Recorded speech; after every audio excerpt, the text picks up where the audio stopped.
Kelautan Perikanan, Laksamana TNI Hediawan, kemudian Pak Bupati Aceh Selatan, kemudian tadi juga ada Pak Wali Kota Subur Salam dan Pak Bupati Aceh Barat Daya.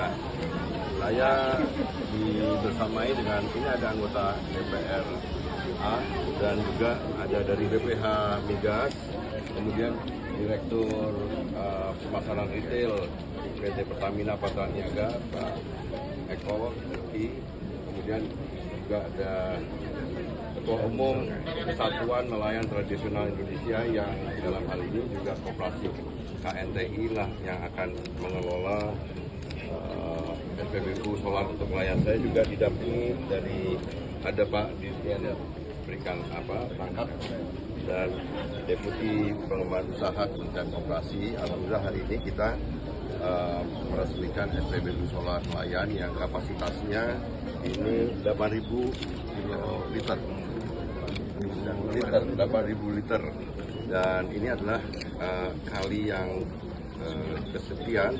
Ada sudah 9 kali kita meresmikan SPBU solar nelayan. Ini merupakan terobosan yang kami lakukan bersama Kementerian Koperasi, Kementerian Kelautan Perikanan, BPH Migas, yang terutama juga dari PT Pertamina Patraniaga untuk memberikan fasilitas penyediaan solar subsidi untuk nelayan yang nantinya akan dipergunakan untuk melaut. Dan kemudian ini juga bagian dari implementasi program prioritas nasional secara tidak langsung untuk mensukseskan kegiatan dari pendirian Kampung Nelayan Merah Putih dan juga program Koperasi Desa Kelurahan Merah Putih.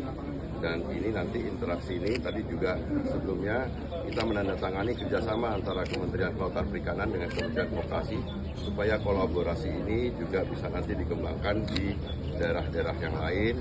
Nanti akan dilengkapi juga dengan fasilitas yang lain-lain, misalnya seperti pabrik es batu dan yang lain sebagainya, dalam rangka untuk bisa meningkatkan kesejahteraan nelayan yang tinggal di pesisir pantai di seluruh Indonesia.